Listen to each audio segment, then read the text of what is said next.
God revealed something about suffering as I was studying through Mark 6. This chapter reveals that a person can be extremely close to Jesus and still fail to recognize who he is. In this chapter, Jesus returns to his hometown, Nazareth, and the people listening to him, it says, were amazed, were astonished at first. They hear his wisdom, they witness his authority, yet instead of recognizing him as the Son of God, they say, "Wait, isn't this the carpenter?"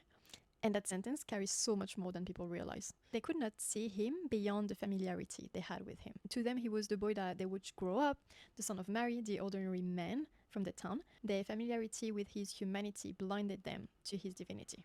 Then Mark shifts to Herod in the same chapter, and that is intentional because it reveals another form of blindness. See, Herod loved listening to John the Baptist. Truth, aka Jesus, interested him. It stirred him, it fascinated him, but as we can see in this chapter, he never truly surrendered to it. And that revealed something deeply sobering because a person can admire truth, listen to truth, even feel emotionally moved by truth, while still refusing to let it transform them. Then later in this chapter, even the disciples, despite walking beside Jesus daily and witnessing miracles after miracles, still struggle to fully understand who he truly was. All of this creates such a powerful contrast with the people who were desperate. The sick, the broken, the suffering, the demonized, they ran toward Jesus immediately. Because see, pain has a way of stripping away illusion and exposing need.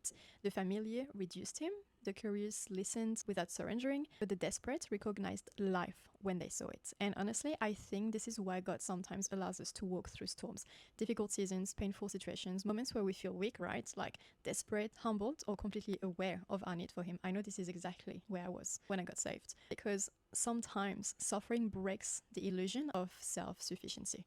Sometimes it is in the storm that we finally stop seeing Jesus casually and begin seeing him for who he truly is. Even in Mark 6, the disciples encounter Jesus most deeply in the middle of resistance and chaos on the water. Right after, it said that they couldn't really grasp who he was. The storm became the place where their limited understanding was confronted. And I think so often, we ask, oh, why would God allow this to happen to me? Well, God is asking something deeper. Will you recognize me here? Because sometimes God is more concerned with drawing our heart into true surrender and true recognition of him than preserving our comfort at all costs. Not because he enjoys our pain, but because he knows shallow familiarity can keep a person near him externally while remaining far from him internally. And sometimes desperation becomes the very thing that finally opens a person's eyes to truly see him.